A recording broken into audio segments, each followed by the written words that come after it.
तो आइए अपने स्वरों को झुकाएंगे और प्रार्थना के साथ आज के दिन की शुरुआत करेंगे। आइए प्रार्थना करें।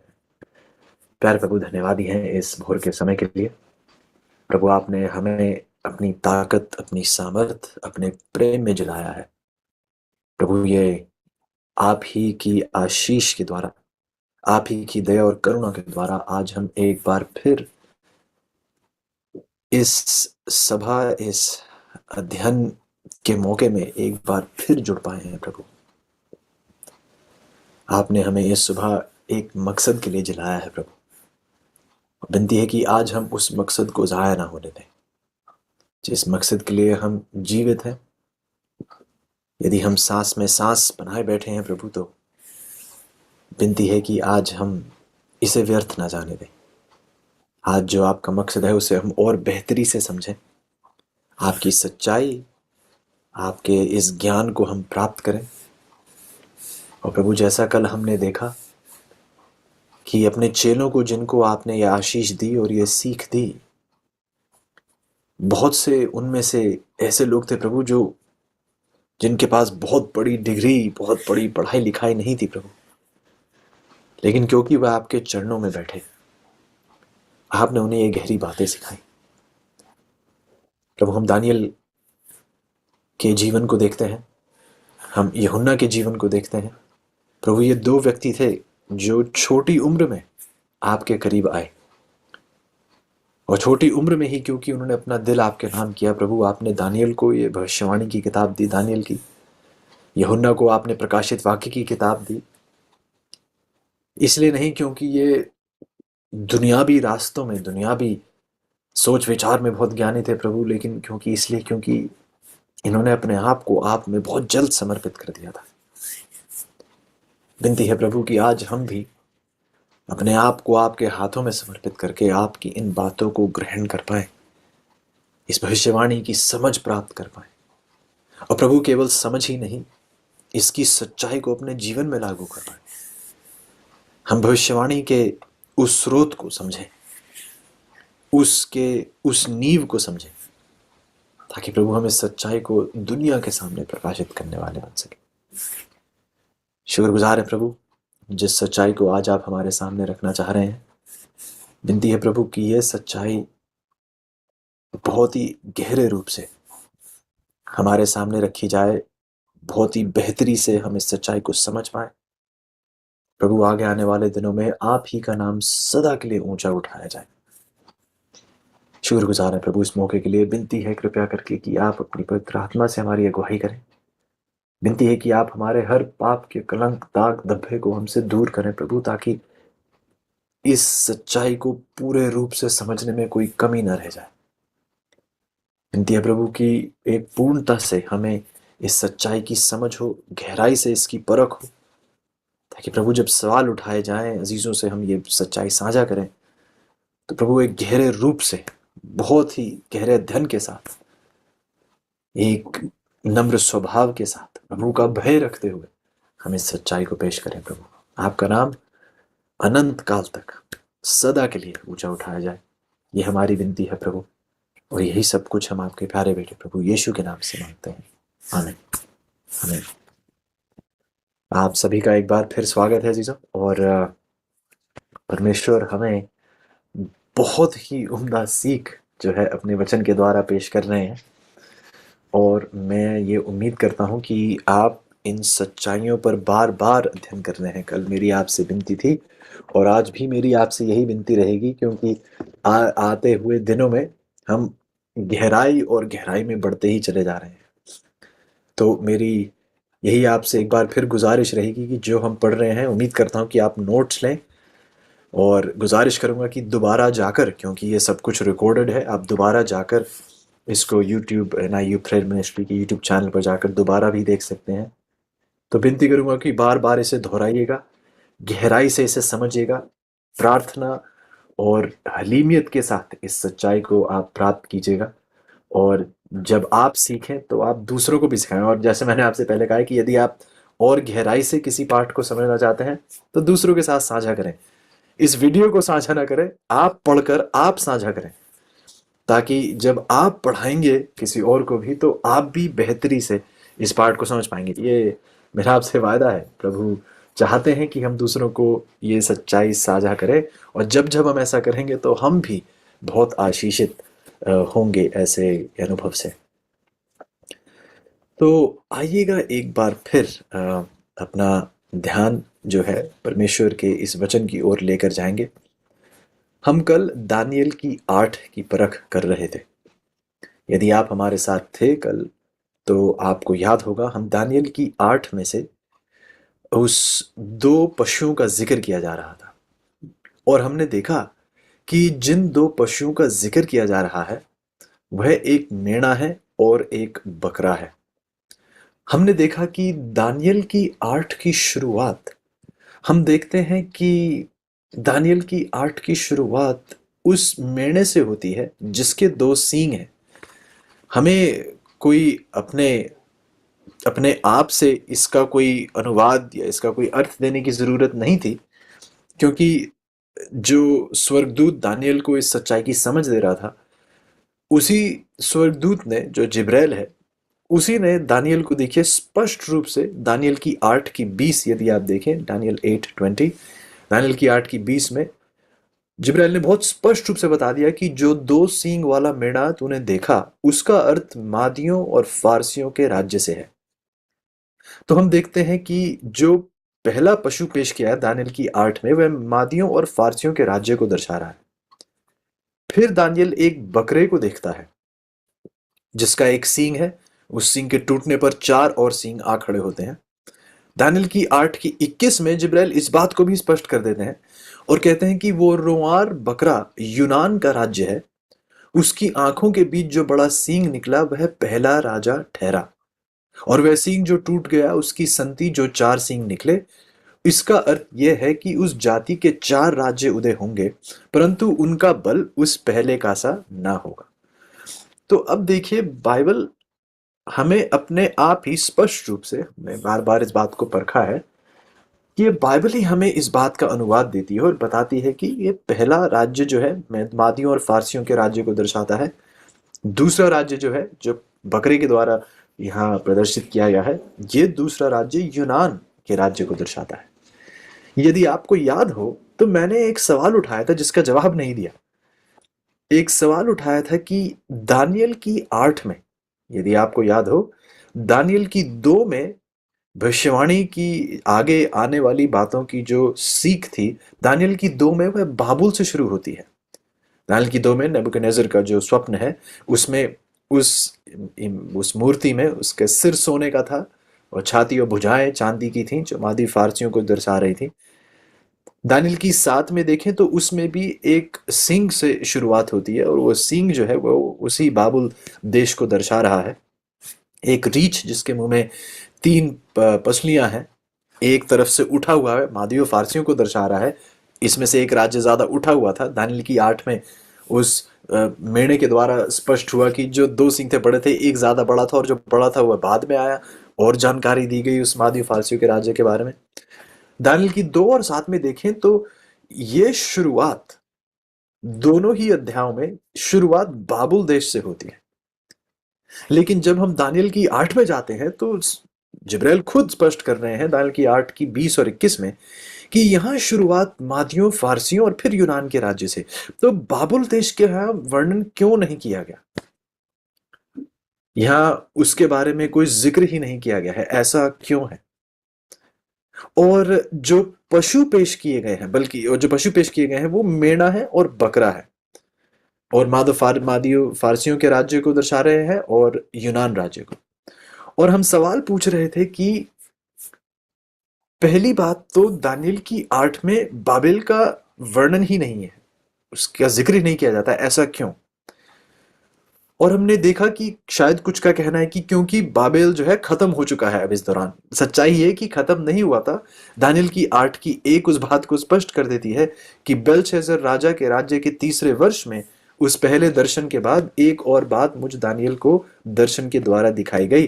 तो बेलशस्सर राजा जो था, जो बाबेल का राजा था, उसके राज्य के दौरान ही उसे यह स्वप्न मिला। तो अभी भी बाबेल अभी नष्ट नहीं हुआ है। तो फिर इस भविष्यवाणी में शुरुआत मादियों फारसियों के राज्य से क्यों होती है? तो मैं चाहूंगा कि आप गौर करें इस आयत पर जिस पर हम गौर करने की कोशिश कर रहे थे, जो दानियल की 8 की 14 में पाई गई। आपको याद होगा कि दानियल की 8 की 14 में हमने देखा, बाइबल कहती है दानियल की 8 की 14, उसने मुझसे कहा जब तक सांझ और सवेरा 2300 बार ना हो तब तक वह होता रहेगा, तब पवित्र स्थान शुद्ध किया जाएगा। दानियल की 8 की 14 आप देखें तो यहां पवित्र स्थान की शुद्धि का जिक्र किया जा रहा है। और यहां बताया जाता है कि जब तक 2300 सांझ और सवेरे ना पूरे हो जाएं तब तक ये पवित्र स्थान की शुद्धि नहीं होगी, तब जाकर उसके बाद ही पवित्र स्थान की शुद्धि जो है वह की जाएगी। अब हमने कल यह भी पढ़ा और गहराई से बल्कि दोहराया भी इस बात को कि दानियल की 8 में दो दर्शन है। याद है आपको? दानियल की 8 में दो दर्शन दिए जा रहे हैं। पहला इब्रानी भाषा में जो शब्द है खाजोन, और दूसरा जो है मारे। जो खाजोन, जो पहला दर्शन है, उसमें किन चीजों का वर्णन किया गया है? उसमें मेढ़े का वर्णन किया गया है, उस बकरे का वर्णन किया गया है, उसके चार सींग, छोटा सींग, इन सब बातों का वर्णन उस खाजोन के दर्शन में किया गया है। हम देखते हैं कि जब जिब्राइल भी जो है उसके पास आते हैं तो दानियल की 8 की 16 में, यदि आप देखें मेरे साथ, दानियल की 8 की 16 में बाइबल कहती है, दानियल की 8 की 16 में, तब मुझे उलै नदी के बीच में उलै नदी के बीच से एक मनुष्य का शब्द सुन पड़ा जो पुकार कर कहता था, हे जिब्राइल, उस जन को उसकी देखी हुई बातें समझा दे। और हमने देखा कि दानियल की 8 की 16 में जो देखी हुई बातें हैं, ये शब्द वो इब्रानी शब्द है जो है मारे। लेकिन अब तक तो हम खाजोन की बात कर रहे थे, जो पहला दर्शन था। जो दर्शन में क्या था? मेढ़ा, बकरा, छोटा सी। लेकिन जब जिब्राइल को ये आगे दी कि उसे मारे समझाए, हमें पता नहीं कि ये मारे क्या है, हमें इस बात की समझ नहीं है। 17 आयत में लिखा है, जब तब जहां मैं खड़ा था वहां वह मेरे निकट आया, उसके आते ही मैं घबरा गया, मुंह के बल गिर पड़ा। तब उसने मुझसे कहा, हे मनुष्य के संतान, उन देखी हुई बातों को समझ ले। अब 8 की 17 में हम देखते हैं कि अब जिब्राइल जो है दानियल से कहते हैं कि उन देखी हुई बातों को समझ ले। अब दोनों ही अध्याय, दोनों ही आयतों में एक ही, हिंदी में एक ही चीज का प्रयोग किया गया है, देखी हुई बातें। लेकिन जब 16 में है तो आदेश दिया जाता है कि इसे मारे की समझ दे। 17 में जब जिब्राइल बात करने लगता है तो कहता है कि देखी हुई बातों को समझ ले। और 17 आयत में वह उस खाजोन शब्द का दोबारा इस्तेमाल करता है। तो जिब्राइल को आदेश दिया गया है कि इसे मारे समझाएं, हमें पता नहीं मारे क्या है। लेकिन 17 आयत में जिब्राइल जो है उसे खाजोन की समझ देता है। अब खाजोन क्या है? खाजोन वही चीजें हैं जो दानियल को दाल की 8 की 1 और 2 में जिस शब्द का उसका इसने इस्तेमाल किया। दाल की 8 की 1 में उसने कहा कि उस बेलशस्सर राजा के राज्य के तीसरे वर्ष में उस पहले दर्शन के बाद और बात मुझ दानियल को दर्शन के द्वारा दिखाई गई।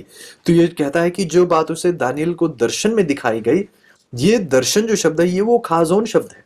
और ये पहला दर्शन है दानियल की 8 में। और इस पहले दर्शन में हम क्या पाते हैं? एक मेढ़ा, एक बकरा, एक छोटा सींग। इन तीनों के गहराई से बातें जो है वो की जाती हैं। जिब्राइल को जब आदेश दिया जाता है 8 की 16 में, उसे कहा जाता है कि इसे मारे समझा। खाजोन का जिक्र नहीं किया गया, उसे कहा मारे समझा। जिब्राइल जब बात करना शुरुआत करता है, कहता है कि मैं आपको पहला दर्शन समझाऊंगा। पहले कल हमने देखा कि उसके कहने का मतलब यह था कि मैं आपको पहला दर्शन समझाऊंगा जो खाजोन है। आपको खाजोन को समझना जरूरी है ताकि आप मारेह को समझ पाए। उस पहले दर्शन को समझना जरूरी है ताकि आप इस दूसरे दर्शन की समझ प्राप्त कर पाए। ये दूसरा दर्शन क्या है अभी तक हमने नहीं देखा, बीते कल हम देख चुके हैं, लेकिन आज दोबारा से हम उसे परख रहे हैं। फिर जिब्राइल उससे बताना शुरू करता है और 20-21 ये हम देखते हैं कि उसे खाजोन की समझ वह दे रहा है। दो सींग वाला मेढ़ा मेद फारसी का राज्य। 21 आयत में कहता है कि ये जो बकरा है ये यूनान का राज्य है। सींग के बारे में बात करता है, चार सींगों के बारे में बात करता है वो पहला राजा जो उठेगा, जो छोटा सींग उठेगा। 23 आयत में उसके बारे में भी जिक्र करता है। तो 20 से लेके 25 आयत तक दानियल की 8 की 20 से लेके दानियल की 8 की 25 तक जिब्राइल जो है बहुत गहराई से उस पहले दर्शन, उस खाजोन की समझ, मेढ़ा, बकरा, छोटा सींग, इसके गहराई से उसे वर्णन उसे उससे करता है, उसको इनकी बातों की समझ देता है। और ये यही उससे कह रहा था कि मैं आपको खाजोन की समझ दूंगा। अब हम देखते हैं कि दानियल की 8 की 26 में जो है एक बदलाव पाया जाता है। दानियल की 8 की 26 अब देखिएगा मेरे साथ, और एक बार फिर इन बातों को दोहराएंगे, क्योंकि अजीजों मैं नहीं चाहता कि हम इन बातों से अपरिचित रहें, वंचित रहें। परमेश्वर चाहते हैं कि बहुत ही गहराई से हम इन बातों को समझें। अब आइएगा मेरे साथ दानियल की 8 की 26 देखिएगा। ये आपके सामने मुझे प्रोजेक्ट करना पड़ेगा। सांझ और सवेरे के विषय में जो कुछ तूने देखा। ओह, एक मिनट। अब दानियल की 8 की 26 में बताया जाता है कि सांझ और सवेरे के विषय में जो कुछ आपने देखा। दानियल की 8 में सांझ और सवेरे का कहां जिक्र किया गया? दानियल की 8 की 14 में, कि 2300 सांझ और सवेरे जब तक नहीं हो जाते तब जाकर जो है पवित्र स्थान की शुद्धि की जाएगी। तो सवाल उठाया जाता है कि ये मारे जो 8 की 16 में जिब्राइल को आदेश दिया गया था कि आप इसे मारे की समझ दें, तो ये मारे दानियल की 8 की 26 बताती है ये वो सांझ और सवेरे के विषय में है। ये मारे उस सांझ और सवेरे का जिक्र कर रहा है। तो अब हमें पता चल गया है कि मारे किसके बारे में बात कर रहा है। ये वो सांझ और सवेरे, एक ही आयत 8 की 14। आगे लिखा जाता है, परंतु जो कुछ तूने दर्शन में देखा है उसे बंद रख, क्योंकि वह बहुत दिनों के बाद फलेगा। जो आपने दर्शन में देखा है, खाजोन जो आपने देखा है, जिसकी समझ मैंने आपको दे दी है, उसे आप बंद रखें, क्योंकि वह बहुत दिनों के बाद फलेगा। तो दानियल की 8 की 26 और 27 भी यदि आप देखें तो ये उसे मारे और खाजोन की बात यहाँ की जा रही है। 8 की 26 ये भी बताई थी कि मारे है क्या? ये वो 2300 सांझ और सवेरे, उसके बारे में यहाँ बात की जा रही है। 27 आयत यदि आप देखें तो दानियल की 8 की 27 हमें बताती है कि तब मुझ दानियल का बल जाता रहा और मैं कुछ दिन तक बीमार पड़ा रहा। तब मैं उठकर राजा का कामकाज फिर करने लगा, परंतु जो कुछ मैंने देखा था उससे मैं चकित रहा, क्योंकि उससे उसका कोई समझाने वाला ना था। अब वह कौन से दर्शन की बात करता है? मारहे की। कि मारहे की समझ मुझे कोई देने वाला नहीं था। खाजोन की समझ दानियल की 8 की 20 से 25 तक, उसकी समझ तो जिब्राइल ने मुझे दे दी। मारहे की समझ मैं नहीं प्राप्त कर पाया। फिर हम देखते हैं कि दानियल की 9 में जब आप जाते हैं, दानियल की 9 में जब आप प्रवेश करते हैं, तो दानियल की 9 में दानियल, कल हम पढ़ रहे थे कि प्रार्थना कर रहा है। और दानियल की 9 की 2 में हमने देखा कि वह यिर्मयाह की किताब पढ़ते हुए उन 70 सालों की जो परमेश्वर ने भविष्यवाणी की थी कि 70 सालों तक इसराइली लोग जो है बाबेल के कब्जे में रहेंगे, उस भविष्यवाणी की पढ़ाई कर रहा है। और क्योंकि उसे 2300 सांझ सवेरे की समझ नहीं हुई है, तो वह चिंतित है शायद कि कहीं परमेश्वर ने हमारी सजा तो नहीं बढ़ा दी। इसलिए यदि आप दानियल की 9 में आगे जाएं, उसकी प्रार्थना को देखें, तो दानियल की 9 की 19 देखिएगा मेरे साथ। दानियल की 9 की 19 में इसलिए उसकी प्रार्थना है, हे प्रभु सुन ले, हे प्रभु पाप क्षमा करें, हे प्रभु ध्यान देकर जो आप करते हैं आप उसे करें, विलंब ना करें, देरी ना करें प्रभु। हमारे हमारे इस रिहाई में आप देरी ना करें प्रभु जी, आप विलंब ना करें। आपका नगर और आपकी प्रजा आप ही की कहलाती है, इसलिए अपने नाम के निमित्त ऐसा ही करें आप। ये वह विनती कर रहा है। हमने देखा कल और गहराई से परखा भी उसकी प्रार्थना को, किस प्रकार उसकी प्रार्थना इतने सुंदर रूप से, पहले वह बता रहा है कि प्रभु हमने ये पाप किए हैं, ये हमारे पाप हैं, किस प्रकार अपने लोगों के पाप अपने करके वह परमेश्वर के सामने पेश करता है। फिर बताता है कि क्योंकि हमने पाप किए हैं इसलिए हम पर ये दंड आ रहे हैं। फिर विनती करता है, पश्चाताप की एक प्रार्थना करता है कि प्रभु आप कृपया करके हमारे इन पापों को क्षमा कर दें। और फिर ये भी विनती करता है, प्रभु विलंब ना करें, देरी ना करें, हमारी आज़ादी में, हमारी रिहाई में, इस बंदिश से हमें निकालने में आप कृपया करके विलंब ना करें, देरी ना करें, हमें जल्दी से यहां से रिहाई प्राप्त करवाएं। तो इसमें यदि आप ध्यान दें तो बाइबल हमें एक बहुत ही अहम सीख यहां देती है कि दानियल की 9 में एक रिहाई, इस सच्चाई, इस सीख की गहराई वह प्रार्थना कर रहा है, कि पश्चाताप की प्रार्थना कर रहा है, पापों की माफी की प्रार्थना कर रहा है।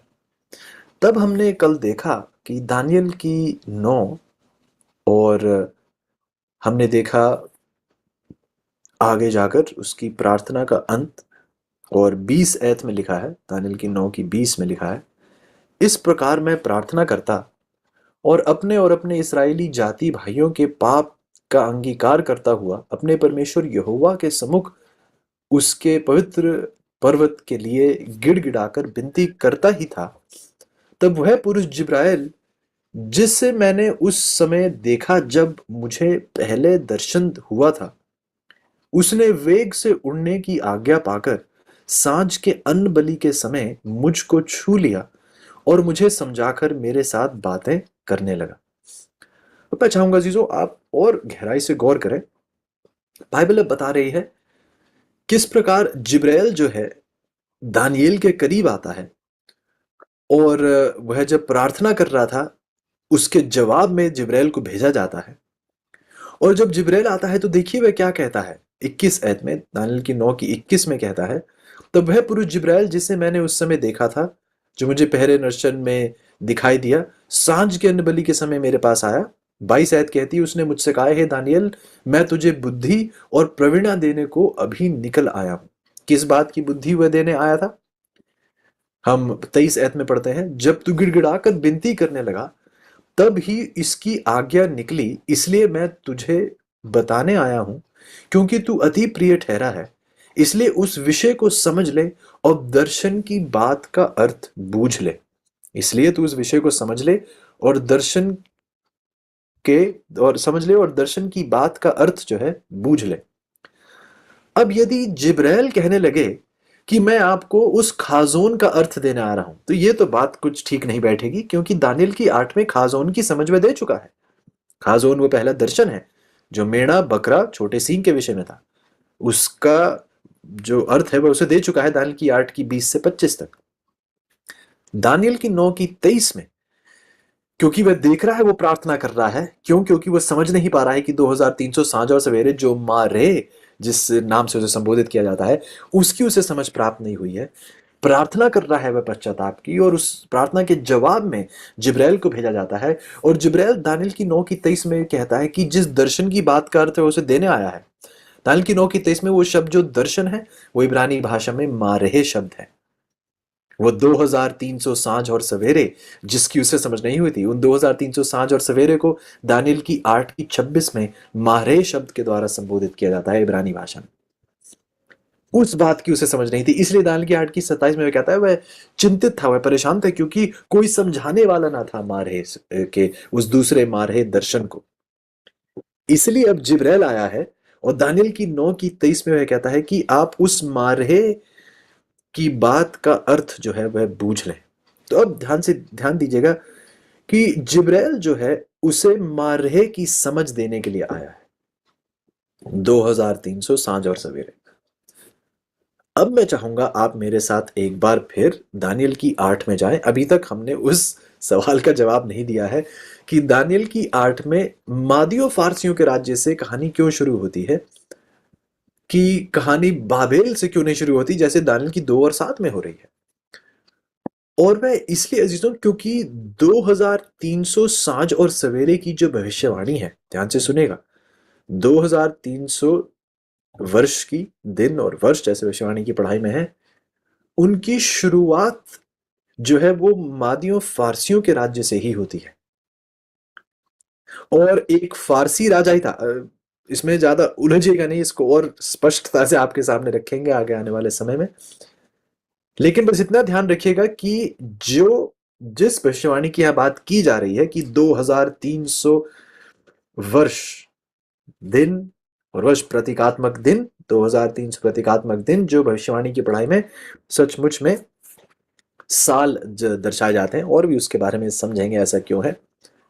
लेकिन मैं चाहता हूं कि आप इस बात को समझें कि पहली बात तो ये 2300 वर्ष की जो भविष्यवाणी है, ये बाइबल की सबसे लंबी समय की भविष्यवाणी है। बाइबल में इससे लंबी कोई समय की भविष्यवाणी नहीं है। इस भविष्यवाणी के बाद कोई समय से जुड़ी हुई कोई भविष्यवाणी ही नहीं है। इस बात का भी ध्यान रखिएगा। बहुत से लोग आगे आने वाले समय के चीजों के बारे में वह समय के साथ जोड़कर भविष्यवाणी करते हैं, लेकिन बाइबल स्पष्ट कर देती है प्रकाशित वाक्य की 10, यदि आगे परमेश्वर ने मौका दिया तो प्रकाशित वाक्य की 10 में भी देखेंगे किस प्रकार ये परमेश्वर ने आदेश दिया कि इस भविष्यवाणी के बाद समय से जुड़ी हुई कोई भविष्यवाणी नहीं दी जाएगी। तो हम देखते हैं कि प्रकाशित वाक्य की 8 की 14 बाइबल की सबसे लंबी समय से जुड़ी हुई सबसे लंबी भविष्यवाणी का जिक्र यहां किया जाता है, जो 2300 वर्ष से जुड़ी हुई है। तो पहली बात कि ये एक फारसी राजा आर्टाजर्क्सिस जिसका नाम था, उलझिएगा नहीं, इसको और गहराई समझाएंगे, मैं ऊपरी स्तर से बस इसका वर्णन कर रहा हूं। पहली बात तो ये कि एक फारसी राजा के द्वारा ये हुक्मनामा हुआ था, ये आदेश दिया गया था, जिससे 2300 वर्ष की जहां से 2300 वर्ष की गिनती हम शुरू करते हैं। ये पहली बात। इसलिए दानियल की 8 की शुरुआत मादियों फारसियों के राज्य से हो रही है। हालांकि दानियल को यह दर्शन तब दिया जा रहा है जब वह बाबेल के राज्य के तले है। दूसरी बात यदि आप परखें तो दानियल की 8 की 14 हमें क्या बताती है, एक बार फिर जाइएगा, क्योंकि अजीजों दानियल की 8 की 14 यदि आप देखें तो ये परमेश्वर के अंतिम कलीसिया का एक स्तंभ है, एक नींव है, मुझे बल्कि कहना चाहिए। ये एक बहुत ही अहम विषय है, बहुत ही अहम ये सीख है पवित्र स्थान के बारे में।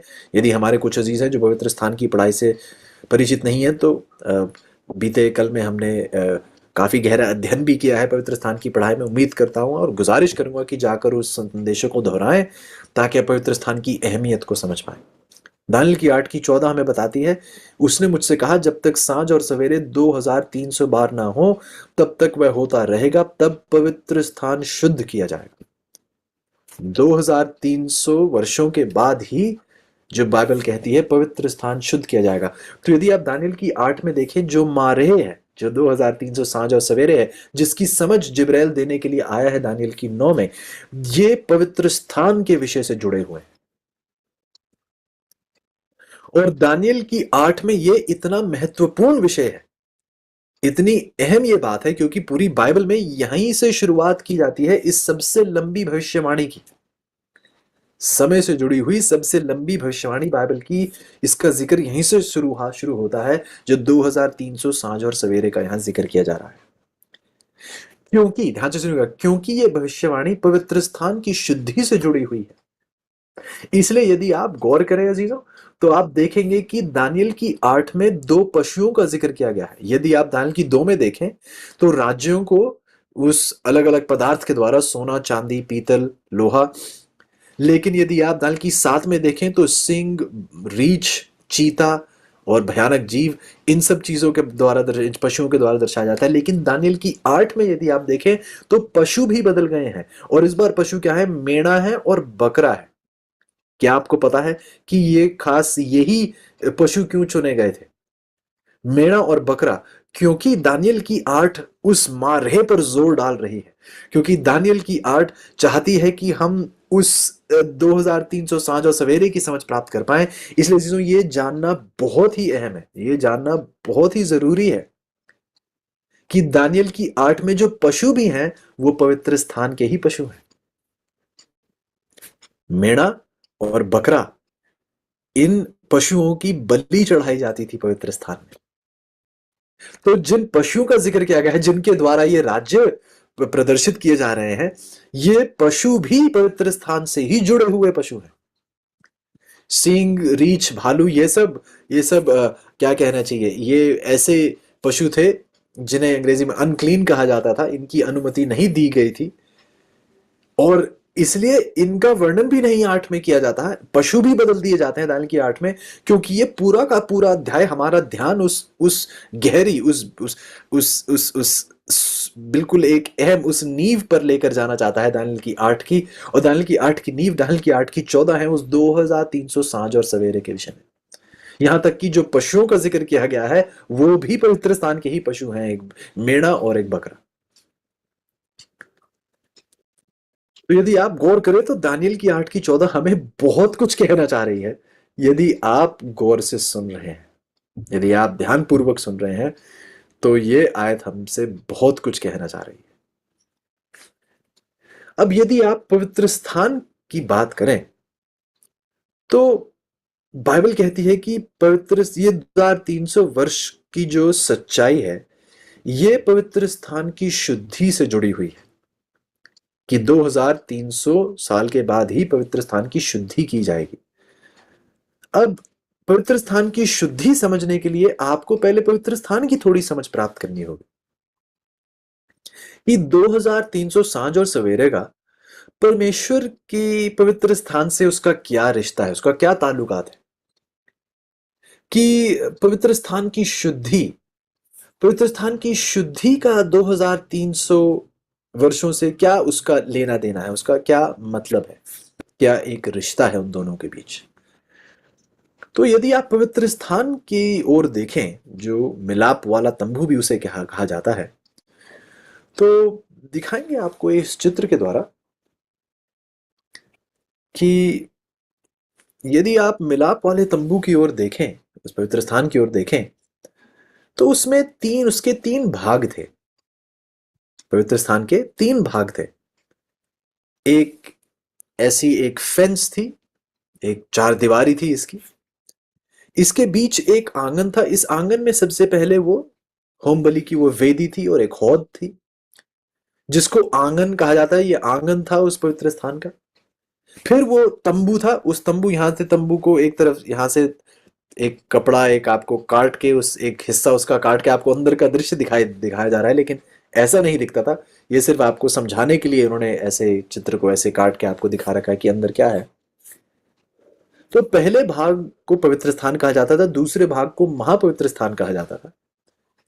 ये जो पवित्र स्थान था, जो पहला भाग था, ये उस नित्य, यदि आपको याद हो बात हम कर रहे थे, उस नित्य, उस रोज बरोज की उस सेवकाई को दर्शाता है, पवित्र स्थान और आंगन। यहां पर याजक का काम रोज बरोज का था। होम बलि वेदी पर जो है वो है बलि चढ़ाया करता था। हौद में वह हाथ पैर अपने साफ किया करता था। पवित्र स्थान में आकर वह दीवट को जलाया करता था, धूप वेदी के सामने खड़े होकर प्रार्थना किया करता था। वो रोटी के मेज पर हर सब्त के दिन जो है वह उसकी रोटी बदला करता था। तो ये नित्य सेवकाई थी, जिसके ऊपर वार करने के लिए छोटे सींग ने एक विरोध, इसके इस सेवकाई के विरोध में जो है छोटा सींग उठा है। तो हम देखते हैं कि ये वो रोज बरोज की वो नित्य, वो लगातार जो सेवकाई थी, यहां उस चीज का वर्णन किया जाता है। लेकिन फिर एक महापवित्र स्थान था जहां वह सोने का संदूक था। और हम देखते हैं कि ये महापवित्र स्थान एक बहुत ही अहम जगह थी। ये एक ऐसी जगह थी जहां जो याजक था वह साल में केवल एक ही बार जाया करता था। तो महापवित्र स्थान में यदि आप देखें, यहां याजक जो था साल में केवल एक ही बार जाया करता था, हर बार नहीं जाता था, साल में एक ही बार जाया करता था।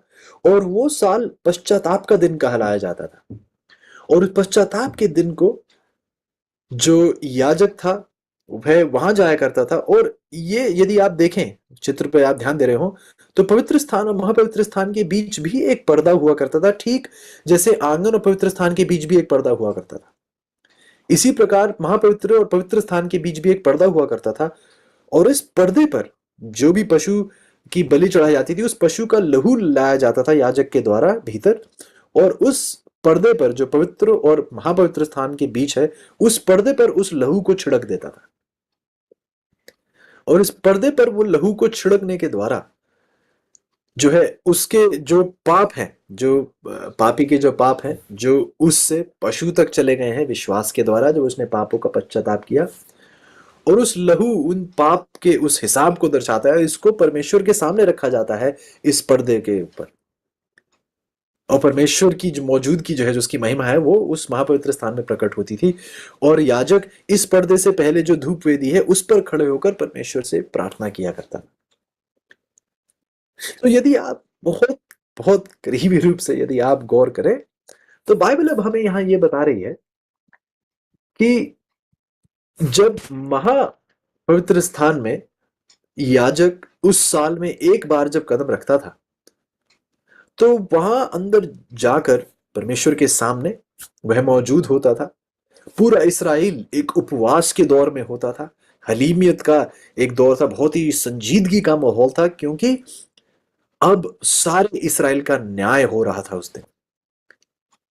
और यहां महापवित्र स्थान में जब महायाजक जो था वो खड़ा होता था और परमेश्वर की हजूरी में खड़े हुए इसराइलियों के न्याय का दौर अब चल रहा होता था। साल भर जो लहू के छींटे आकर पड़े हैं पर्दे पर, जो उनके पापों का हिसाब है, उन्होंने अपने से हटाकर परमेश्वर के सामने ये पाप रख दिए हैं। और अब न्याय के दौर में परमेश्वर उन सब के पापों का हिसाब देख रहे हैं, किस किस ने अपने पाप मुझ पर डाल दिए हैं। और अब उन पापों का पश्चाताप, उन पापों को हमेशा के लिए मिटाया जा रहा है। और इस प्रकार उस पश्चाताप के दिन परमेश्वर इस पवित्र स्थान की शुद्धि करते थे। जो लहू के छींटे पूरे साल पड़े हुए थे, उस दिन सारे जो इन छींटों का जो हिसाब था, ये सारे जो है साफ किए जाते थे। तो पश्चाताप का दिन न्याय का दिन भी हुआ करता था। इस ये न्याय का दिन भी हुआ करता था, पश्चाताप का दिन भी हुआ करता था, और शुद्धि का भी दिन हुआ करता था, क्योंकि ये तीनों ही चीजें उस दिन हो रही होती थी। इसको समझना बहुत जरूरी है अजीजों। यदि हम पवित्र स्थान की शुद्धि के विषय में जो बात की जाती है दानियल की 8 में, यदि हम उसे समझना चाहते हैं तो इन बातों को समझना बहुत जरूरी होगा। मेरे साथ आइएगा लेवी व्यवस्था की किताब, उसका 23 अध्याय, उसकी 27 आयत। लेवी व्यवस्था की किताब, उसका 23 अध्याय और उसकी 27 आयत। लेवी व्यवस्था की 23 की 27 बाइबल कुछ इस प्रकार कहती है। उसी 7वें महीने, लेविटिकस 23:27, लेविटिकस 23:27, लेवी व्यवस्था की 23 की 27, बाइबल कहती है, उसी 7वें महीने का 10वां दिन, उसी 7वें महीने का 10वां दिन प्रायश्चित का दिन माना जाएगा। वह तुम्हारी पवित्र सभा का दिन होगा, और उसमें तुम अपने अपने जीव को दुख देना और यहोवा का हव्य चढ़ाना। जब ये कहता है कि अपने अपने जीव को दुख देना, इसका मतलब सिर्फ ये है कि अपने आप को आप हलीम करना, अपने आप को नम्र करना परमेश्वर के सामने, अपने आप को आप अपनी सच्ची परख में अपने आप को देखना कि आप सचमुच में क्या है, अपने आप को हलीम करें, घमंड में ना आए। पश्चाताप के दिन, ये प्रायश्चित के दिन, आप घमंड में ना जिए, बल्कि अपने आप को हलीम करें, अपने जीव को दुख दें। बाइबल इस प्रकार से उसका वर्णन करती है। तो यहां पर कुछ बहुत खास बात परमेश्वर हमसे कर रहे हैं इस विषय में, और वह चाहते हैं कि जब हम बात करें जब हम बात करें उस प्रायश्चित के दिन की, तो ये एक ऐसा दिन था जब परमेश्वर के लोग अपने आप को परमेश्वर के सामने पेश करके जो है एक हलीमियत की रूह में परमेश्वर के सामने जुड़ रहे हैं। और दानियल परमेश्वर उन्हें इस समझाने की कोशिश में है कि ये पश्चाताप का दिन किस प्रकार का दिन होता था। एक ऐसा दिन जब आप अपने आप को हलीम करें, अपने आप को नम्र करें। और सच्चाई ये थी कि जो व्यक्ति ऐसा ना करता, वह परमेश्वर के लोगों के बीच से हमेशा के लिए काटा जाता, उसे अलग किया जाता, बल्कि उसकी मृत्यु होती उस दिन। क्योंकि जिसने अपने पापों का पश्चाताप नहीं स्वीकारा है परमेश्वर के द्वारा, तो वो हमेशा के लिए परमेश्वर के लोगों से अलग किया जाता है। इसके लिए आप देखिए लेवी व्यवस्था की 23 की 29 आयत में, लेवी व्यवस्था की 23 की 29 यदि आप पढ़ें इस समझ के लिए। लेवी व्यवस्था की 23 की 27 अभी आपने देखी, लेवी व्यवस्था की 23 की 29 देखिएगा मेरे साथ। बाइबल बताती है, इसलिए जो प्राणी उस दिन दुख ना सहे, वह अपने लोगों से नाश किया जाएगा, वह मारा जाएगा उस पर, क्योंकि ध्यान से सुनिए, क्योंकि उसने अपने आप को हलीम कर कर अपने पाप परमेश्वर को नहीं सौंप दिए, तो उसके पाप अब उसी के ऊपर है, तो पाप का अब दंड भी उसे उठाना पड़ेगा। आप समझ रहे हैं? जब हम भी विश्वास की प्रार्थना से अपने पापों का प्रायश्चित करते हैं, पापों की माफी मांगते हैं, तो विश्वास से हमारे पाप जो है, प्रभु यीशु जो उस महापवित्र स्थान में, उस स्वर्गीय पवित्र स्थान में खड़े हैं, उन पर हमारे पाप जो है वो भेज दिए जाते हैं। लेकिन क्योंकि जब आप विश्वास की प्रार्थना करते हैं तो एक स्थानांतरण होता है, आपके पापों का स्थानांतरण होता है, जो आपसे उठकर प्रभु यीशु पर डाले जाते हैं आपके पाप, और वो परमेश्वर पिता के सामने खड़े होकर एक मध्यस्थता करते हैं, आपके पापों की माफी मांग रहे हैं। क्योंकि आप ऐसा कर रहे हैं, इसलिए अब आपके पाप आपके ऊपर नहीं है, प्रभु यीशु पर है, और इसलिए आपको माफी प्राप्त होती है। लेकिन यदि आप अपने आप को हलीम ना करें, जैसा व्यवस्था की तेज कहती है, अपने अपने आप को ये दुख ना सहें, अपने आप को नम्र ना करें और परमेश्वर को ये ना सौंपें, तो फिर आपके पाप आप ही के ऊपर है, और फिर पाप का दंड भी आप ही को उठाना पड़ेगा। आप समझ रहे हैं? क्योंकि प्रभु यीशु ने हमारे पाप लिए। यदि आप उन्हें अपने पाप उनको दे देते हैं, तो प्रभु यीशु ने जो अपना बलिदान दिया, जो पाप का दंड उन्होंने उठाया, आप उसके द्वारा माफी प्राप्त करते हैं। लेकिन यदि आप अपने पाप प्रभु को नहीं दे रहे, अपने ऊपर रखते हैं, तो उन पापों का दंड भी आपको उठाना पड़ेगा। ऐसा आपने तय किया है, परमेश्वर ने नहीं तय किया। परमेश्वर ने तो योजना तैयार की है कि किसी को भी मृत्यु ना हासिल करनी पड़े, और पाप का दंड क्या है? अनंत मृत्यु। सिर्फ मृत्यु नहीं, अनंत मृत्यु। रोमियो की 6:23 बहुत गहराई से पढ़िएगा। रोमियो की 6:23 कहती है कि पाप का दंड मृत्यु है, और आगे जाके बाइबल कहती है उसी आयत में, रोमियो की 6:23 में, कि प्रभु यीशु की भेंट जो है अनंत जीवन है। तो यदि आप ध्यान से आयत को पढ़ें, तो यहां से मृत्यु और जीवन की बात नहीं की जा रही, अनंत जीवन की बात की जा रही है, जिसकी तुलना अनंत मृत्यु से की जा रही है। यदि आप पाप में रहें तो अनंत मृत्यु पाएंगे, परमेश्वर में रहें तो अनंत जीवन पाएंगे। यह आपको तय करना है कि आपको क्या स्वीकारना है। तो प्रायश्चित का दिन, जिसे न्याय का दिन भी कहा जाता है, उसे पवित्र स्थान की शुद्धि का दिन भी कहा जाता है, क्योंकि सारे पापों का जो हिसाब था वह सारा सब कुछ मिटाया जाता है, और एक नई शुरुआत दी जाती है, एक नए साल की शुरुआत दी जाती है फिर उस इस्राएली कलीसिया को। और जैसे जैसे इस साल का अंत हो रहा है जीजो, उम्मीद करता हूं कि आप भी अपने पापों को परमेश्वर में सौंप कर एक नए साल की शुरुआत, परमेश्वर की उस शुद्धि में, आप उस नए साल की शुरुआत परमेश्वर के साथ करने वाले बन पाएंगे। तो हमने देखा कि जो याजक था, याजक का एक तो प्रतिदिन की सेवकाई थी, जो आंगन और पवित्र स्थान में की जाती थी, और साल में एक बार महायाजक जो था, और केवल महायाजक ही, बाकी के याजक नहीं जा सकते, केवल महायाजक ही महापवित्र स्थान में जाता था।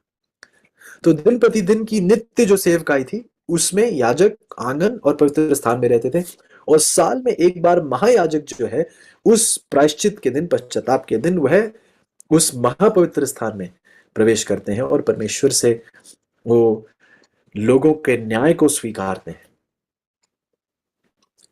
तो बहुत जरूरी है अजीजों कि हम इस बात पर ध्यान दें, और ध्यान से सुनिएगा।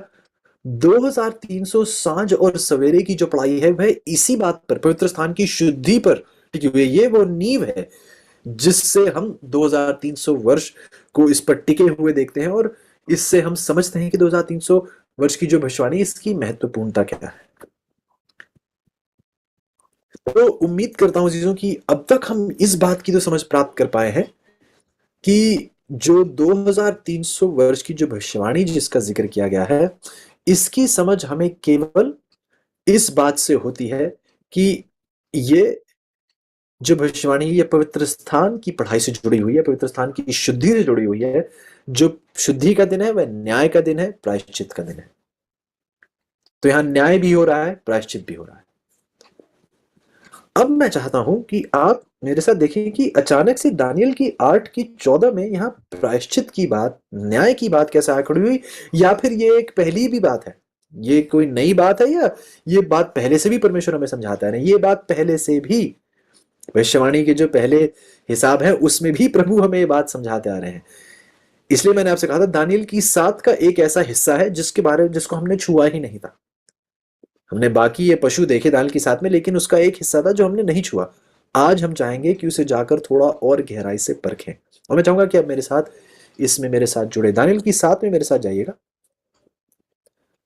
और मैं चाहता हूं कि आप दानियल की 7 में बहुत ही गंभीरता से आप इस वर्णन को देखें। हम देखते हैं 7वीं आयत से मैं पढ़ना शुरू करूंगा, दानियल की 7 की 7 से, ठीक है। बाइबल कहती है, फिर इसके बाद मैंने स्वप्न में दृष्टि की और देखा कि एक चौथा जंतु है जो भयंकर और डरावना और बहुत सामर्थी है। मुझे बताने की भी जरूरत नहीं है, आप समझ चुके हैं कि ये कौन सा जीव है। ये चौथा है। पहला बाबेल राज्य था, दूसरा क्या था, मेदो फारसी राज्य था, तीसरा यूनान राज्य था। तो चौथा कौन सा राज्य होगा? दानियल की 2 से यदि आप वाकिफ हैं तो आपको पता है कि चौथा राज्य जो यूनान राज्य के बाद आया वो कौन सा था? रोम का राज्य। यहां उस चौथे राज्य को इस चौथे पशु के द्वारा दर्शाया जा रहा है, जो दानियल की 7 कहती है, दानियल 7:7 कहती है कि ये चौथा जंतु जो था बहुत भयंकर, डरावना और बहुत ही सामर्थी है, और उसके बड़े बड़े लोहे के दांत हैं, ठीक जिस प्रकार जैसे उसी राज्य को लोहे की टांगों के द्वारा दर्शाया गया दानियल की 2 में। अब यहां बताया जाता है कि इसका एक और पहचान चिन्ह है, इसके लोहे के दांत हैं, वह सब कुछ खा डालता है, चूर चूर करता है, और जो बच जाता है उसे पैरों से रौंदता है। वह सब पहले जंतुओं से भिन्न है, उसके 10 सींग हैं। आप इस सबको हम पढ़ चुके हैं। 8वीं है, ध्यान से सुनेगा। मैं उन सींगों को ध्यान से देख रहा था, तो क्या देखा कि उनके बीच एक और छोटा सा सींग निकला, और उसके बल से उन पहले सींगों में से 3 उखाड़े गए। फिर मैंने देखा कि इस सींग में मनुष्य की सी आंखें, बड़ा बोलने वाले मुंह भी हैं। ये सब कुछ हम पढ़ चुके हैं, सिर्फ दोहरा रहे हैं क्योंकि मैं चाहता हूं कि इस एक बात पर आप गौर करें। छोटे सींग का वर्णन किया जा रहा है, वह बड़े बोल रहा है। ये बोल क्या है? परमेश्वर के विरुद्ध खड़े हैं। ये परमेश्वर के विरुद्ध ये बातें कर रहा है। 9वीं आयत में, मैंने देखते देखते अंत में क्या देखा कि सिंहासन रखे गए। एक मिनट, ये अचानक से सिंहासन कहां से आ गए? अभी तो बात की जा रही थी इस छोटे सींग की, उस भयानक पशु की जिसके सर पर 10 सींग है, जिसमें से छोटा सींग आ खड़ा होता है। छोटे सींग के विषय में हमने देखा कि वह बड़ी बड़ी बातें कर रहा है, और यहां हम ये भी देखते हैं, दानियल की 7:19 में यदि आप देखें तो इसके बारे में कुछ और भी बताया जाता है। दानियल की 7:19 कहती है, तब मेरे मन में यह इच्छा हुई। दानियल की 7:19, दानियल कहता है कि मेरे मन में इच्छा हुई कि उस चौथे जंतु का भेद भी जान लूं, और तीनों से भिन्न और अति भयंकर था। बाइबल यहां कहती है कि जो ये चौथा जंतु था, ये तीनों से भिन्न था और अति भयंकर था, जिसके दांत लोहे के और नख पीतल के थे। वह सब कुछ खा डालता, चूर चूर करता, और बचे हुओं को पैरों से रौंद डालता। 20 आयत बताती है दानियल की 7 की, फिर उसके सिर में के 10 सींग का भेद, और जिस नए सींग के निकलने से 3 सींग गिर गए, अर्थात जिस सींग की आंखें और बड़े बोलने वाला मुंह और सब और सींगों से अधिक भयंकर था, उसका भी भेद जानने की मुझे इच्छा हुई। अब इस छोटे सींग के विषय में बात करते हुए 22 आयत देखिएगा मेरे साथ। कहती है, जब वह अति प्राचीन ना आया, तो जब तब वह अति प्राचीन ना आया और परम प्रधान के पवित्र लोग न्याय ना ठहरे, उन पवित्र लोगों के राज्याधिकारी होने का समय ना आ पहुंचा, उसने कहा, उस चौथे जंतु का अर्थ उस जो एक चौथा राज्य है, जो पृथ्वी पर होकर और सब राज्यों से भिन्न होगा, सारी पृथ्वी को नाश करेगा, दांव कर चूर चूर करेगा। उन 10 सींगों का अर्थ यह है कि उस राज्य में से 10 राजा उठेंगे। ये सब बातें हम पढ़ चुके हैं। 24 आयत आगे कहती है, उनके बाद उन पहलों से भिन्न एक और राजा उठेगा जो छोटा सींग है, जो 3 राजाओं को गिरा देगा जो छोटे सींग ने किया। दानियल की 7:25 कहती है, वह परम प्रधान के विरुद्ध बातें कहेगा, परम प्रधान के पवित्र लोगों को पीस डालेगा, और समय और व्यवस्था को बदल देने की आशा करेगा, वरन 3.5 काल तक वह सब उसके वश में कर दिए जाएंगे। उम्मीद करता हूं कि आप बहुत गहरे रूप से ध्यान दे रहे हैं। ये कुछ आखिरी विचार होंगे आज के लिए। दानियल की 7 में हमें बताया जाता है छोटे सींग के बारे में। दानियल छोटे सींग की समझ प्राप्त करना चाहता है, और उसे यह समझ दी जा रही है कि ये जो छोटा सींग है परम परमेश्वर के विरुद्ध बातें कहेगा। दानियल की 7:25 बताती है, परम प्रधान के पवित्र लोगों को यह पीस डालेगा, समय और व्यवस्था को बदल देने की यह आशा करेगा, और आखिरकार बाइबल यह भी कहती है कि ये 3.5 काल तक परमेश्वर के लोग उसके वश में कर दिए जाएंगे। अब ये 3.5 काल हमने यहां से भी देखा, दानियल की 7 से, दानियल की 8 से भी देखा, और हमने यही सच्चाई हमने आगे जाकर प्रकाशित वाक्य की 13 में भी इस सच्चाई को देखा कि ये 3.5 काल 1260 दिन या 1260 वर्षों को दर्शाता है, जिस दौरान जो इस छोटे सींग जो इस कैथलिक कलीसिया को दर्शा रहा है, जिस दौरान इस कलीसिया ने लोगों पर वह अत्याचार किया। 50 मिलियन लोग जो थे उस दौर में, जो है उससे भी ज्यादा लोग, उस आंकड़े के तकरीबन कई लोगों की जो है मृत्यु की गई। और हम देखते हैं कि ये 1260 जो वर्ष थे, इसकी शुरुआत 538 ईस्वी से हुई थी। ध्यान दीजिएगा अजीजों, बहुत करीबी रूप से ध्यान दीजिएगा। 538 ईस्वी में जो रोम के राजा थे जस्टिनियन, उन्होंने ये अधिकार तब के पोप को दिया था, कैथलिक कलीसिया के अध्यक्ष को दिया था 538 में। उसे जो एक धार्मिक ताकत थी, एक कैथलिक कलीसिया, उसे राजनीतिक ताकत भी दी गई उस रोम के राजा के द्वारा जिसका नाम जस्टिनियन था। 538 ईस्वी ने उन्होंने ये बदलाव किया। 538 ईस्वी से लेके यदि आप 1260 वर्ष आगे जाएं तो आप 1798 में पहुंचते हैं। 538 से लेके यदि आप 1260 वर्ष आगे बढ़े तो आप 1798 में पहुंचते हैं, जब फ्रांस के जो जो जो राजा थे नेपोलियन, जिससे आप बहुत अच्छे से वाकिफ होंगे, उनके एक सेनापति थे जिनका नाम था बर्थियर। 1798 में जनरल बर्थियर जो है वह जो है अंदर गए रोम में, इन्होंने रोम को गिराया, और बल्कि खासतौर से जो रोमी कलीसिया के जो अध्यक्ष थे, जो पोप थे उस दौर के, उन्होंने उनको कब्जे में लिया और उन्हें कैद में डाला, और कैद में ही उस पोप की मृत्यु हुई। तो ये जो सताव का दौर था, जिस दौरान लोगों को बाइबल पढ़ने की इजाजत नहीं थी, अपने विचार खुले तरीके से प्रकट करने की इजाजत नहीं थी। यदि आप बाइबल पढ़े, बाइबल का पढ़ने का अधिकार, बाइबल, ये कैथलिक कलीसिया के अपने शब्द हैं, बाइबल को पढ़ने का अधिकार और बाइबल को समझाने का अधिकार केवल कैथलिक याजकों को है। आपको मृत्यु दंड तक मिल सकता है यदि आप ऐसा करते हुए पाए गए, बाइबल को पढ़ते हुए, समझाते हुए, अपनी सोच खुले रूप से बताते हुए, आपको मृत्यु दंड तक मिल सकता था। तो हम देखते हैं कि कैथलिक कलीसिया का ये राज, जिसे एक अंधकार का काल भी कहा जाता है, अंग्रेजी में उसे डार्क एजेस, अंधकारों के युग उन्हें कहा जाता है, इसी दौरान ये वाक्य हुआ जो 538 ईस्वी से लेके 1798 तक, ये 1260 सालों का जो 3.5 काल के द्वारा भी यहां दर्शाया जाता है, इस दौरान कैथलिक कलीसिया का यह सताव लोगों के ऊपर रहा। ध्यान दीजिए। अब मैं चाहूंगा दोबारा मेरे साथ दानियल की 7 में आप ऊपर आए, और इसी छोटे सींग का जब वर्णन किया जा रहा है, आप उसकी ओर दोबारा जाएं। ये तो अर्थ हो गया।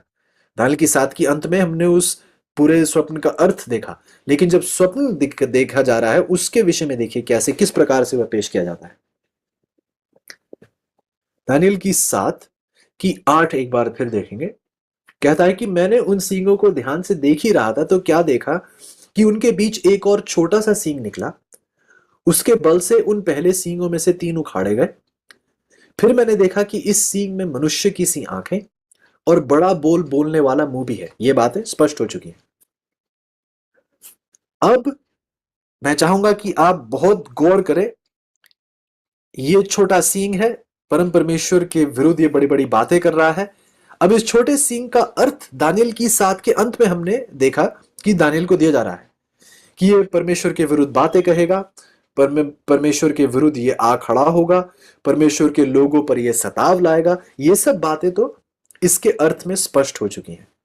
लेकिन अब मैं चाहूंगा कि आप इस बात पर भी गौर करें कि दानियल की 7 की 8 में तो इसका वर्णन किया गया कि ये छोटा सींग है, ऐसी बातें करेगा, और फिर दानियल की 7 के अंत में भी बताया गया कि जिस दौर में ये सब करेगा, ये 3.5 काल होंगे, 1260 वर्ष के दौरान ये ऐसे कार्य कर रहा होगा। ठीक है।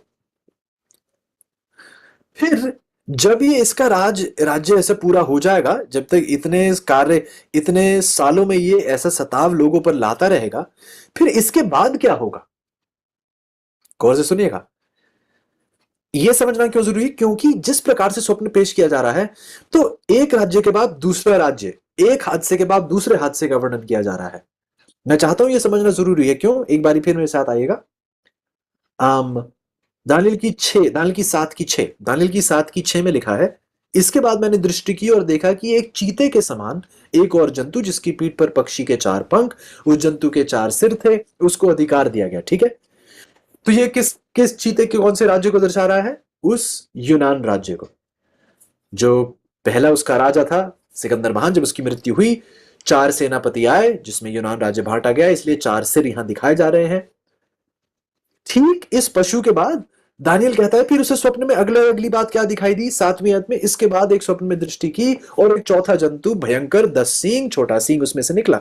तो हम क्या देख रहे हैं कि स्वप्न में समय के अनुसार पहले ये राज्य था, इसके बाद जो दिखाया गया वो इस हादसे के बाद हो रहा है, जो उसके बाद दिखाया जा रहा है वो इस हादसे के बाद हो रहा है। इसी प्रकार दानियल की 7 की 8 हमें उस छोटे सींग का वर्णन करती है, और जैसे ही छोटे सींग का वर्णन करती कि वो एक छोटा सींग है, वह उसके बल से उन पहले सींगों में से 3 को उखाड़ेगा। दानियल की 7 की 8 में लिखा है, उसने देखा कि इसकी मनुष्य की आंखें हैं, बड़े बोल बोलने वाला मुंह है। इसका वर्णन दानियल की 7 के अंत में भी किया कि यह परम परमेश्वर के विरुद्ध बातें कर रहा है।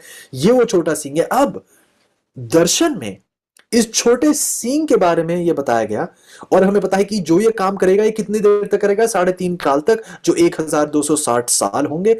उनके बाद देखिए अब क्या हो रहा है, ध्यान से सुनिएगा। इन 2060 वर्षों के बाद क्या हो रहा है, दानियल की 7 की 9 हमें बताती है। ध्यान से सुनिएगा, दानियल की 7 की 9 कि इन 1260 वर्षों तक, जब तक इसका राज रहेगा, इस 1260 वर्षों के बाद क्या होगा। ये 1260 वर्ष कब शुरू हुए? 538 ईस्वी में। कब अंत हुए? 1798 में, जब सेनापति बर्थियर ने आकर रोम की कलीसिया के अध्यक्ष को, उसके पोप को कब्जे में लिया और उस कैद में उसकी मौत हुई। इसके बाद 1798 के बाद क्या होता है, बाइबल बताती है दानियल की 7 की 9 में, मैंने देखते देखते अंत में क्या देखा कि सिंहासन रखे गए, कोई अति प्राचीन विराजमान हुआ, उसका वस्त्र हिम सा उजला और सिर के बाल निर्मल ऊन सरीखे थे। उसका सिंहासन अग्निमय और उसके पहिए धधकती हुई आग जैसे देख पड़ते थे। वाह!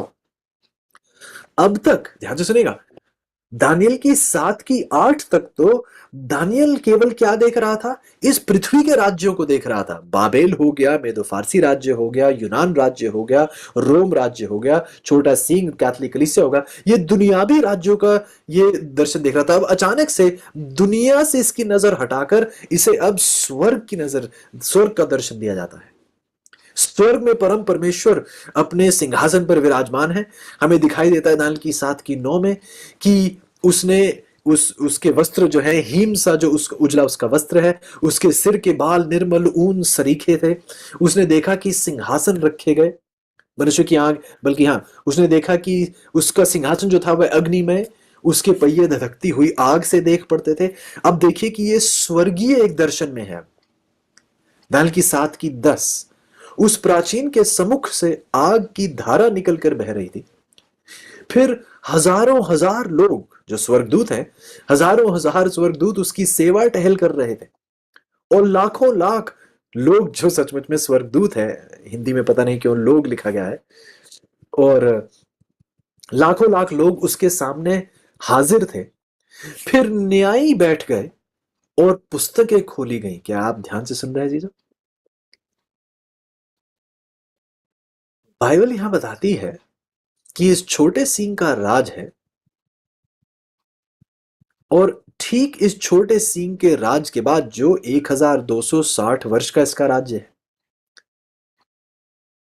1798 में उसका राज्य, जो शताब्द का जो दौर था, 3.5 काल का, 1260 वर्षों का, 1798 में उस शताब्द का अंत आया।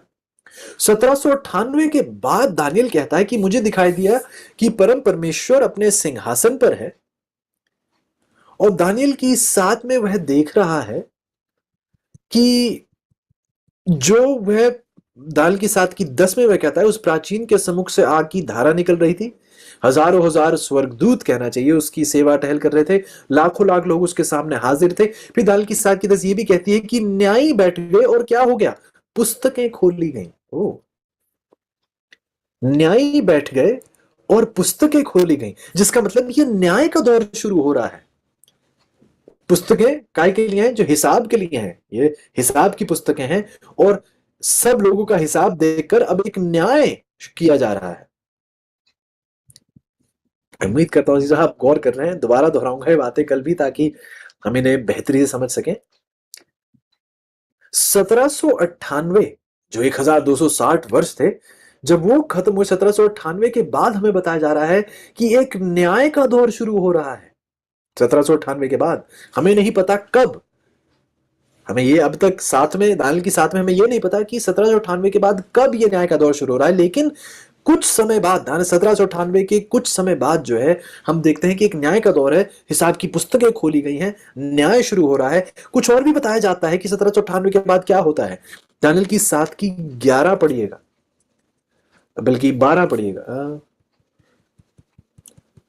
या नहीं बल्कि मेरे साथ आप 13 पढ़िएगा। दानियल की 7 की 13 बाइबल कहती है, मैंने रात में स्वप्न में देखा और देखो मनुष्य के संतान सा कोई आकाश के बादलों समेत आ रहा था, और वह उस अति प्राचीन के पास पहुंचा और उसको वह उसके समीप लाए। हो एक मिनट, अब दानियल की 7 की तरह यह भी कह रही है कि मैंने उस मनुष्य के संतान को, जो प्रभु यीशु है, जिसे मनुष्य की संतान भी कहा जाता है, उसने देखा कि मैंने उसको आकाश के बादलों समेत जो आ रहा था, धरती पर नहीं आ रहा है आकाश के बादलों के साथ, बल्कि वह अति प्राचीन के पास जा पहुंचा, जो परम परमेश्वर अपने सिंहासन पर है, न्याय हो रहा है। प्रभु यीशु को उस अति प्राचीन के समीप जाते हुए दिखाया गया। अब ये कब हो रहा है चीजों, ये 1798 में हो रहा है। 1798 के बाद, बल्कि किसी 1798 से के बाद किसी दौर में ये हो रहा है। क्या हो रहा है कि न्याय हो रहा है, पुस्तकें खोली जा रही हैं, परम परमेश्वर अपने सिंहासन पर है और प्रभु यीशु को उस अति प्राचीन के पास आते हुए दिखाई दे रहा है। क्या इसका मतलब यह है कि 1798 से पहले प्रभु यीशु अपने पिता के पास ही नहीं गए थे? नहीं, ऐसा नहीं है। लेकिन एक खास सेवकाई के लिए, एक खास सेवकाई के लिए, उस न्याय के दौर के लिए दिखाया जा रहा है कि प्रभु यीशु उस अति प्राचीन के पास जा रहे हैं। जब परमेश्वर की जो उसकी मौजूदगी है, और जब वह उसकी मौजूदगी में पहुंच रहे हैं, तो क्या हो रहा है? न्याय हो रहा है। अब चीजों, यदि आप ध्यान से सुने बात को, तो इसराइल में न्याय कब किया जाता था? प्रायश्चित के दिन न्याय होता था। और ये प्रायश्चित के दिन क्या होता था? महायाजक कहा जाता था परम परमेश्वर उस अति प्राचीन के सिंहासन के सामने, जो सोने का संदूक था। साल में एक बार वह पवित्र स्थान से लेकर महापवित्र स्थान में जाया करता था, प्रवेश किया करता था परमेश्वर की हजूरी में बैठकर। और क्या होता था? न्याय होता था, और उसके अंत में शुद्धि भी होती थी। 1798 के बाद ऐसे बात की वर्णन की जा रही है कि 1798 के कुछ दौर बाद प्रभु यीशु को दिखाया जाता है अपने पिता के करीब जाते हैं। और मैं दोबारा कहूंगा, इसका मतलब ये नहीं कि 1798 से पहले प्रभु यीशु ने अपने पिता को देखा ही नहीं था, नहीं। सेवकाई के तौर पर, सेवकाई के तौर पर प्रभु यीशु उस पवित्र स्थान की सेवकाई का दर्शन यहां हमें दे रहे हैं कि जिस प्रकार महायाजक न्याय के दौर में पवित्र स्थान से महापवित्र स्थान में प्रवेश करता था, जहां परमेश्वर पिता की उसका सिंहासन था, सोने का संदूक उसका सिंहासन था, वहां से वह न्याय देता था। उसी तरीके से महायाजक जैसे जाता था पवित्र से महापवित्र स्थान में, प्रभु यीशु को भी दिखाया जाता है उस अति प्राचीन के पास जाते हुए। पुस्तकें खुली हुई हैं, न्याय हो रहा है। जैसे इसराइल का न्याय होता था प्रायश्चित के दिन, उसी प्रकार परमेश्वर कहते हैं कि कुछ दौर बाद, 1798 के कुछ दौर बाद, यह न्याय का दौर शुरू होता है। अब हमें यह तो नहीं पता कि 1798 के बाद कब शुरू होता है। तो दानियल की 8 की 14 देखिए हमें क्या बताती है। बहुत ही है मजीजो है बात है। मैं कल दोबारा दोहराऊंगा क्योंकि ये बहुत गहरी बात है। अब हमें बाइबल ये तो बता देती है कि 1798 के कुछ दौर बाद न्याय का दौर शुरू होता है, हमें यह नहीं पता कब। दानियल की 8 की 14 हमें बता देती है कि जब तक 2300 सांझ और सवेरे नहीं हो जाते, तब तक पवित्र स्थान की शुद्धि नहीं की जाएगी। जिसका मतलब उसके बाद ही 2300 वर्षों के बाद ही पवित्र स्थान की शुद्धि की जाएगी। जिसका मतलब न्याय का दौर 2300 वर्षों के बाद होगा। एक मिनट, दानियल की 7 में हमें पता चला कि न्याय का दौर 1798 के कुछ दौर बाद हो रहा है। हमें यह नहीं पता कौन से साल में, कौन से दिन में, हमें इस बात की समझ नहीं है दानियल की 7 में, लेकिन 1798 के बाद है कोई दौर। दानियल की 8 बता देती है कि पवित्र स्थान की शुद्धि जो न्याय का दिन भी है, जैसे दानियल की 7 में न्याय का दिन दिखाया जा रहा है, ये उसी बारे में बात कर रहा है। पवित्र स्थान की शुद्धि न्याय का दिन भी हुआ करता था, प्रायश्चित का दिन भी हुआ करता था। दानियल की 7 ने यह तो बता दिया कि 1798 के कुछ दौर बाद, लेकिन यह नहीं बताया कब। दानियल की 8 ने यह तो बता दिया कि 2300 वर्षों के बाद, लेकिन यह नहीं बताया कि 2300 वर्ष शुरू कब होते हैं और अंत कब होते हैं। ध्यान दे रहे हैं आप? दानियल की 7 में यह पता चल गया कि 1798 के कुछ दौर बाद, यह नहीं पता कब। ठीक है, तो 1798 में हमने देखा कि जो पोप थे उन्हें कैद लिया गया, रोमी कलीसिया के उस राज्य का अंत हुआ। उसके कुछ दौर बाद न्याय का दौर हो रहा है। प्रभु यीशु को अति प्राचीन में के करीब जाते हुए दिखाई देता है, किताबें खुली हैं, न्याय हो रहा है। 8 में हम देखते हैं कि 2300 वर्ष जब तक पूरे नहीं हो जाते तब तक ये न्याय का दौर शुरू नहीं होगा। लेकिन अब हमें यह नहीं पता कि ये 2300 वर्ष शुरू कब होते हैं, अंत कब होते हैं। अब ये 2300 वर्षों की समझ देने के लिए दानियल की 9 में जिब्राइल दानियल के पास आया है। क्या आप ध्यान से सुन रहे हैं? भविष्यवाणी में कैसे जानकारी बढ़ती जाती है। क्या इसी सीख का उदाहरण आप यहां देख रहे हैं? कहानी वही, जानकारी बढ़ी। दानियल की 2 में अलग अलग पदार्थ हैं, दानियल की 7 में पशु है, दानियल की 8 में और पशु हैं, लेकिन हर चित्रण के साथ इसकी जानकारी बढ़ती चली जा रही है। जैसे ये न्याय के विषय में हो रहा है, दानियल की 7 में यह बता दिया गया कि 1798 के कुछ दौर बाद, यह नहीं पता कब। दानियल की 8 और स्पष्ट रूप से बताती है कि 2300 वर्ष के बाद न्याय का दौर शुरू होगा, लेकिन यह नहीं बताया कब शुरू होते हैं 2300 वर्ष और कब खत्म होते हैं। अब दानियल की 9 में आखिरकार जिब्राइल आया है उस 2300 वर्ष की समझ देने के लिए भी। और जब जिब्राइल बात करता है, आइएगा मेरे साथ। जब जिब्राइल अब बात कर रहा है दानियल से, दानियल की 9 में, और दानियल की 9 की 23 में जब है उससे कहता है, दानियल की 9 की 23 एक बार फिर पढ़िएगा मेरे साथ। जब जिब्राइल दानियल से कहता है, जब तू गिड़गिड़ाकर विनती करने लगा तभी इसकी आज्ञा निकली, इसलिए मैं तुझे बताने आया हूं, क्योंकि तू अति प्रिय ठहरा है, इसलिए उस विषय को समझ ले और दर्शन की बात का अर्थ बूझ ले। जिसका मतलब मारे, जो शब्द का इस्तेमाल वह करता है कि मारे की बात। मारे क्या है? दानियल की 8 की 26 हमें बताती है कि मारे उस शब्द का प्रयोग किया जाता है जो उस दर्शन के लिए इस्तेमाल किया गया है, जो दर्शन 2300 सांझ और सवेरे का था। और जिब्राइल कह रहा है कि अब मैं आपको उस मारहे की समझ, उसका अर्थ देने के लिए आया हूं। इसकी शुरुआत देखिए वह कैसे करता है। 24 आयत में कहता है, तेरे लोगों और तेरे पवित्र नगर के लिए 70 सप्ताह ठहराए गए हैं। आप तो कहते हैं कि जिब्राइल आप तो 2300 वर्ष समझाने के लिए आए थे, अब आप 70 हफ्तों की बात कर रहे हैं। तो 2300 तो बहुत बड़ा आंकड़ा है, आप 70 हफ्तों के बारे में ही क्यों समझा रहे हैं? ध्यान से सुनेगा। ठीक जैसे जिब्राइल ने मारहे समझाने से पहले खाजोन समझाया, अब बड़ा आंकड़ा जो है 2300 समझाने के लिए, उसे पहले उस 2300 में से उस छोटे आंकड़े को समझाना होगा जो 70 सप्ताह है। कल इसकी गहराई को परखने की कोशिश करेंगे। उम्मीद करता हूं चीजों की आपको ये बातें समझ में आ रही हैं, और मेरी परमेश्वर से यही गुजारिश है कि जो मेरे समझाने में कमी है, पवित्र आत्मा उस कमी को पूरी करे। आपका भाग ये होगा कि आप प्रार्थना पूर्वक इस संदेश को बार बार दोहराएं, 3 4 5 बार भी यदि दोहराना पड़े दोहराएं, क्योंकि मैं चाहता हूं कि आप इस संदेश को समझें, इसकी गहराई को समझें, ताकि आप दूसरों को भी इस गहरी सच्चाई को पेश कर सके। उन्हें इस न्याय के दौर के लिए, जिस दौर में हम जी रहे हैं अजीजों, इस न्याय के दौर में परमेश्वर के सामने सिद्ध खड़े होने के लिए एक तैयारी प्राप्त की जाए। तो आइए, यदि हो सके तो मेरे साथ घुटनों के बल आइएगा। यदि आप इस संदेश, इस पुकार को स्वीकारते हैं, यदि आप ऐसा करते हैं तो आइएगा। यदि हो सके तो घुटनों के बल आएंगे और प्रार्थना करेंगे।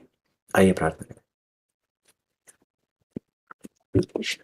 प्यार परमेश्वर, एक बार फिर धन्यवादी हैं प्रभु इस भोर के समय के लिए, इस स्वर्गीय महान आशीष के लिए जिसके हम बिल्कुल भी योग्य नहीं है प्रभु। ऐसी महानता आज आपने हम पर उंडेली है, ऐसी गहरी सीख प्रभु जिसे यदि हमें समझना हो तो हम बिल्कुल भी नहीं समझ सकते। मुझ में प्रभु ऐसी कोई क्षमता नहीं है, कोई अक्लमंदी नहीं है। यदि आज हम कुछ समझ पाए हैं तो वह केवल आपकी बदौलत, आप ही की अगुवाई के तले, आप ही की पवित्र आत्मा की अगुवाई में हम समझ पाए हैं तो समझ पाए हैं। यदि आप ना हो प्रभु तो हम ये बिल्कुल भी नहीं समझ पाएंगे। शुक्रगुजार हैं प्यारे परमेश्वर की आपने हमें ये सच्चाई स्पष्ट करी है, और ये विनती है प्रभु हमारी कि हम आगे आने वाले दिनों में इन्हीं सच्चाइयों पर कायम पाए जाएं, स्थिर पाए जाएं, स्थापित पाए जाएं। विनती है प्यारे प्रभु मेरे अजीजों के लिए कि आप इनकी हौसला अफजाई करें, इनको अपने साथ चलने की ताकत, हिम्मत और सामर्थ्य दें, और अनंत काल तक प्रभु ये आप ही के गुणगान गाते रहे, आप ही की महिमा होती रहे, आप ही ऊंचे उठाए जाए, आप ही सदा के लिए अपने लोगों के सामने पवित्र ठहराए जाए। धन्यवादी है प्रभु, आप सच्चे परमेश्वर हैं, प्रेमी परमेश्वर हैं, दयालु परमेश्वर हैं। शुक्रगुजार हैं इन सच्चाइयों के लिए जो आप हमारे सामने स्पष्ट करते चले जा रहे हो। मेरी विनती है प्रभु कि मेरे अजीज अपना कार्य दिल्लगी से करें, अपना कार्य संजीदगी से करें, कि ये प्रार्थना पूर्वक इन संदेशों को बार बार दोहराएं। संदेश हमें मिल चुका है प्रभु, इसे समझना बहुत जरूरी है। विनती करता हूं कि आप इनके दिलों पर वो प्रभाव डालें कि ये बार बार जाकर इन संदेशों को गहराई से दोहराएं, पढ़ें, समझें और दूसरों तक पहुंचाएं। धन्यवादी है प्रभु इस महान आशीष के लिए। विनती है कि इनको समझते हुए हम दूसरों तक बिल्कुल पहुंचाएं, ताकि एक दुनिया तैयार खड़ी हो परमेश्वर के आगमन के लिए, क्योंकि ये सब कुछ हम आपके प्यारे बेटे प्रभु यीशु के नाम से मांगते हैं। आमीन।